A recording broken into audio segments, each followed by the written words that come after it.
Welcome and thank you for joining us today. When I began contemplating a topic for today, grace came rushing into my mind immediately and loudly. I was somewhat surprised and a little reluctant. Not that I don't love grace or find it to be aptly called amazing, but it's one of those things I'm not always sure I fully understand. As I was thinking about this, it brought me back to childhood, where some words were very simple to learn. A book was a book, a cat was a cat. There was no confusion in those things because they're much less subjective. Things like respect could be more complicated. I remember some adults got so lathered up over respect, but seemed to have different behaviors around it. Some demanded it without ever showing any. Some role modeled it wonderfully, yet never forced it from someone else. And some role modeled it quite well and requested it frequently. But even beyond those different behaviors, what specifically defines respect can be subjective and have as many definitions as there are people in your life.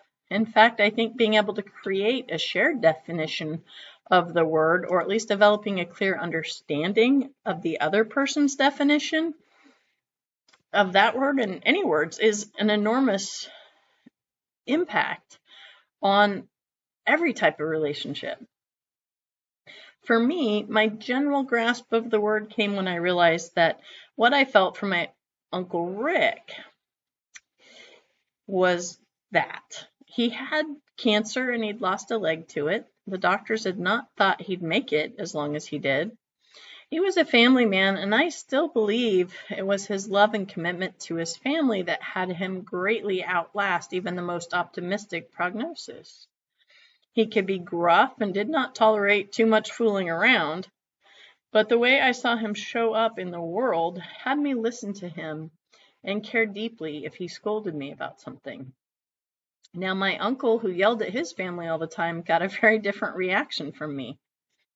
When he yelled at his family, I told him to knock off that yelling. And if he scolded me, I mimicked his finger pointing right back.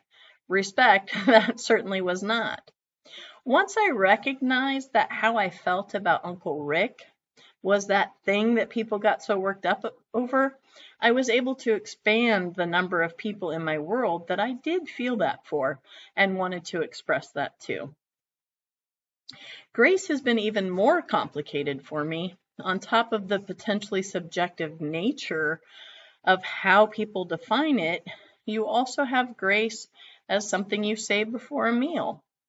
Grace being physical poise and elegance. It could be navigating a difficult situation with composure or tact, or even the Princess of Monaco. So, like my lessons by my family on respect, I looked to them to understand grace. This time it was my grandma who helped my understanding, and not just because Grace was her middle name. As a kid and young adult, I somehow understood that Grace had a hand in my grandma coming from a life of abuse and no expression of love from her father, to her being the center of a family with so much love for one another. In fact, my grandma's love was the glue that held our family together, no matter how diverse opinions were about politics, religion, and other lighthearted topics. Even though that was where I first began understanding the feeling of grace, I still couldn't articulate it, and certainly didn't feel qualified to speak about it. When I looked for a definition of grace, I did not find one finite one, but I did find two definitions that closely match my current understanding. The first is grace is a gift bestowed upon us as an unmerited favor from a benevolent universe. It is a force that reaches beyond our comprehension, lifting us from the depths of despair and leading us to the heights of spiritual awakening. This definition makes perfect sense for the story of John Newton. For those of you unfamiliar with his story, he was not what you would consider a virtuous man. While serving in the Royal Navy, his poor behavior earned him demotions, floggings, and ultimately dismissal from service. From there, he became a captain of a slave ship, where he viewed his human cargo as nothing more than a commodity. Then there was a storm, and when facing imminent death, this outspoken atheist cried out to God for mercy, and grace was the answer. He survived. He more than survived. He turned into an abolitionist, and he worked with others to end the same slave trade that he'd been a part of in the British Empire. He became ordained and wrote a little poem, Face, Review, and Expectation. Clearly, titles were not his forte. Fortunately, though, later it was set to tune by an unknown composer and became the iconic hymn we know today as Amazing Grace. The second definition comes from Unity's co-founder, Myrtle Fillmore, who described it as the loving and merciful presence of the divine that flows into our lives unconditionally.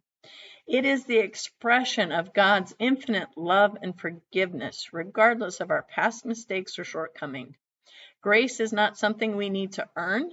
It is a gift freely given to all of humanity. To me, this is the most accessible definition of grace that I've seen. So this is the one I'm going to work from today. However you choose to define grace, it certainly can be amazing. So why is grace amazing? Well, one of the things that makes grace amazing is unconditional acceptance. Grace calls for us to recognize and accept that we are inherently worthy of love and belonging.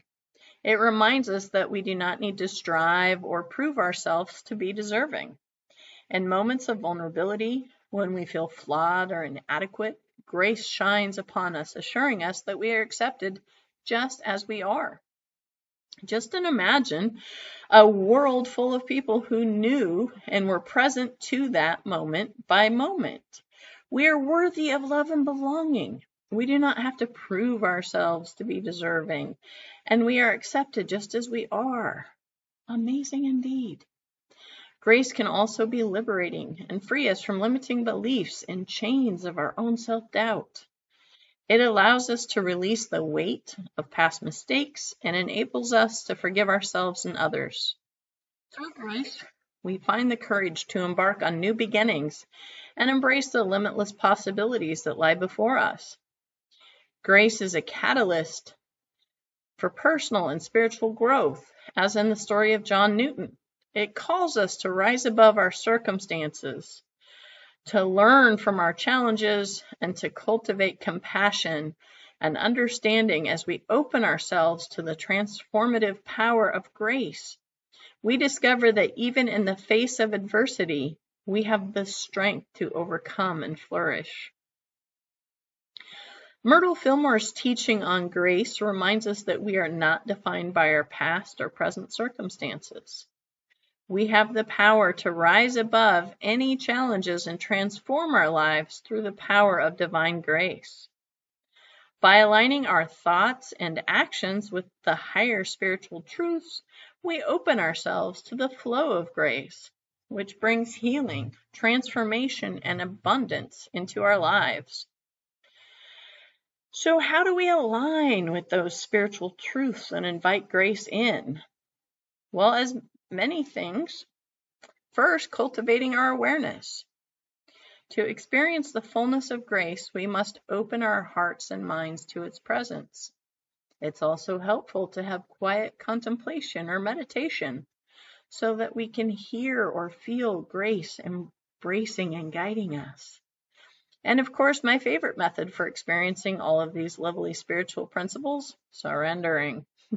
Letting go of our need for control and our attachment. When we let go of our white-knuckled grip on life, trying to control the outcome and trust in the divine plan, we create space for grace to flow into our lives. It is in that surrender that we find not only grace, but peace and harmony, even in challenging times. Next, and I can say this one is a favorite without the sarcasm, we have gratitude. Gratitude is powerful conduit to grace. Through gratitude, we shift our focus from lack to abundance, from despair to hope. When we focus on gratitude, we see the grace we have already experienced in our lives and invite in more. One of the fundamental aspects of grace that Myrtle Fillmore emphasized was the power of positive thinking and affirmations. She believed that by affirming and believing in our inherent divinity, we attract the divine grace into our lives. With a mindset of love, forgiveness, and self-acceptance, we can overcome limitations and create a life filled with joy, purpose, and fulfillment. Let's take a few moments to invite more grace into our lives with our meditation. Start by finding a comfortable position. Now let's focus on our breath. Take a deep breath in, filling your lungs with air, and exhale slowly, releasing any tension or stress. Inhale deeply again, and as you breathe out, imagine you're releasing any negative emotions or thoughts that no longer serve you. In the stillness of this moment, let's go on a journey of self-discovery. As we close our eyes and breathe in deeply, we invite the essence of grace to envelop us, opening our hearts and minds to the boundless possibilities that lie ahead. Grace, like a radiant beam of light, flows through the tapestry of our experience, illuminating the path to our spiritual evolution. As we let go of preconceived notions and allow ourselves to be present, we begin to witness the beauty of grace unfolding within and around us. In this moment of reflection, I invite you to let go of any burdens you may be carrying.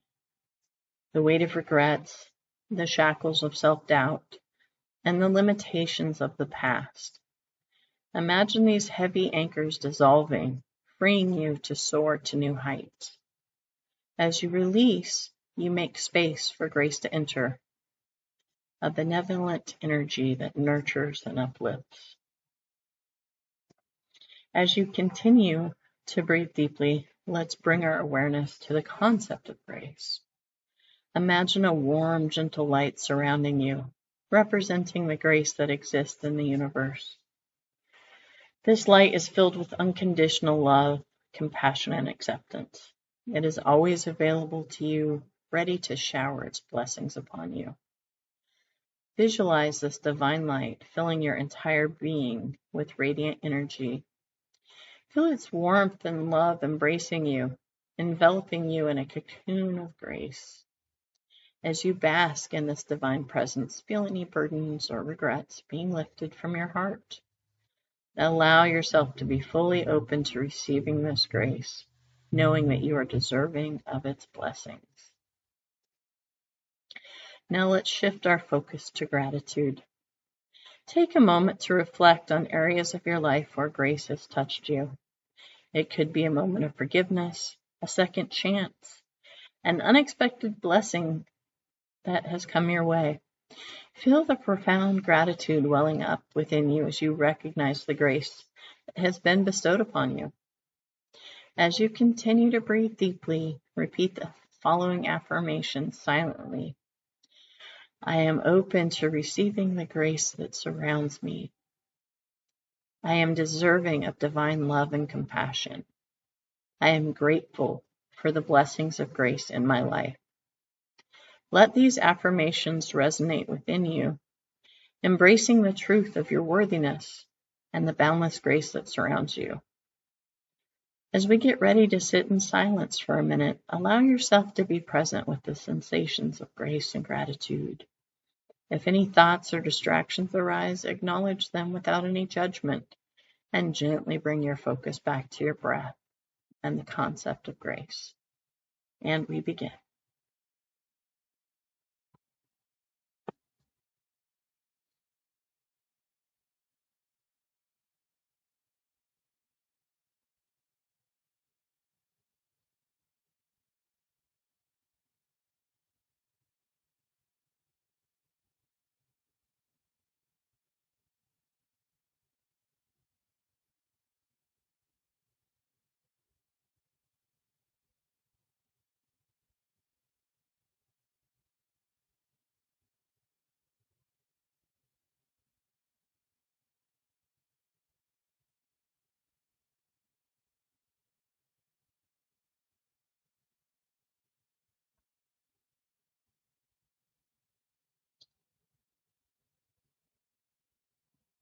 When you're ready, bring your hands to your heart in a gesture of self-compassion and appreciation. Take a deep breath in, and as you exhale, release any remaining tension or resistance. Feel the grace and gratitude filling your heart and radiating outward. As our meditation draws to a close, picture yourself undergoing a profound transformation, shedding old layers, thought patterns, and beliefs that no longer serve you. Embrace the metamorphosis, welcoming a renewed sense of purpose and a deeper connection to your true self. In this sacred moment of stillness, let us carry the essence of grace with us as we open our eyes. May divine grace continue to guide us on our journey as we navigate the tapestry of life. Let us remember that grace is always present, inviting us to dance in its divine rhythm and experience the magic it bestows upon us. Myrtle Fillmore also emphasized the importance of extending grace to others. Just as we receive unconditional love and forgiveness from the divine, we must also learn to show the same love and compassion to those around us. As with many spiritual gifts, receiving is not the only or even necessarily the best way to experience grace. We can give it to others. It was by considering how we might offer grace to others that I felt my understanding shift. Some of my confusion with grace, it turns out, is that grace can be love, forgiveness, compassion, and more. Those words that are more commonly used and at first glance might seem easier to understand or recognize become grace when we choose to love unconditionally. If you've ever sincerely wished or prayed for the happiness of someone who just broke your heart, you understand grace. If you've ever offered forgiveness without having to be asked for it, you've given grace. If you've ever put aside your first reaction, or maybe your first three, and instead chose compassion when you really did not feel like it, grace flows through you. Also, like many spiritual principles, we can make it complicated or esoteric. But in truth, it can be very simple, though not always easy. Grace does not have to be a heroic act or only asked for when facing imminent death. Grace can be as simple as holding a door open for someone, a warm smile for someone having a hard day. Grace can be as simple as asking for help and allowing yourself to receive, or forgiving someone who did not ask for it. It turns out, for me anyway, that grace is not rare or hard to understand. It is, in fact, simple and common. I both give it and receive it frequently, and because of that, I have not always seen or recognized it. Now that I do, I see its power woven into not only the most poignant moments of my life, but also the most mundane. And now I understand that its power in my life and in the world isn't diminished in either case. Myrtle taught, by practicing kindness and understanding towards others, we become instruments of grace in the world, creating a ripple effect of positive change and spiritual growth. Grace in general offers us a profound and transformative perspective on life. Grace is a gift available to all, allowing us to transcend our limitations and live in alignment with our true spiritual nature. Not only is grace something that we can receive from the divine or that we can give to others, I think it's important enough to emphasize again here that grace is something we can, and I think we must, give ourselves. Grace is what has us greet that face in the mirror with a smile and the knowing that I am enough. I am more than enough, exactly as I am. It is that grace that we give ourselves that allows us to look at others with that same knowing. They are enough. They are more than enough, exactly as they are. It is that grace that gives us the confidence and freedom to share our unique gifts with the world, and that inspires others to do the same. It is grace like that Sharing the flame of a single candle to light hundreds, which can light thousands, also brings light to places that once seemed dark, like the heart of a man like John Newton, or to a world in need. With a deep breath, take a moment to ground yourself in the present, carrying the energy of grace with you as you continue your day.